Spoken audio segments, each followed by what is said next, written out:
நண்பர்களே, இது எங்கே நடந்த? பஞ்சாபில் நடந்திருக்கு.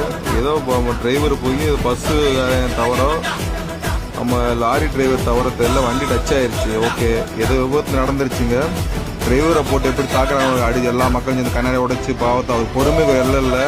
அவருக்கு பஞ்சாப்காரங்க சர்தாரிஜி எப்படின்னு வால் வச்சுருப்பாங்க. அவங்க ஊர் தாயத்தை எப்படியோ அதேமாதிரி வால் வச்சுருப்பாங்க. அதே பொறுமை தாங்கலை. ஒரு நாள் பொறுமை இழந்துட்டாப்புல, கட்டி எடுத்து வாளுக்கு வீச ஆரம்பிச்சிட்டாப்புல.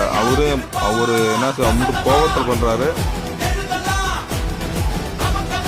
அவங்க எப்பயுமே கைவசம் வால் வச்சுருவாங்க. சர்தாரிஜி அவங்க கூட நம்ம எப்போ தாயத்தை இடுப்பு கட்டிருக்கோமோ அதேமாரி அவங்க கையில் எப்பயுமே அந்த வால் இருக்கும் இடுப்பில். அவர் எவ்வளோ கஷ்டம் அனுபவிச்சிருப்பார். அந்த ரக டிரைவர்களை பார்த்து எல்லாரும் இலக்காரங்கனாங்க. உண்மையிலே ஏதோ சம்பவம் ஆகி போச்சு. தப்போ தெரியல, அடித்தா சரியா போமா. இதெல்லாம் டிரைவர் நிலைமை தாங்க. பார்த்து எங்கே போனாலும்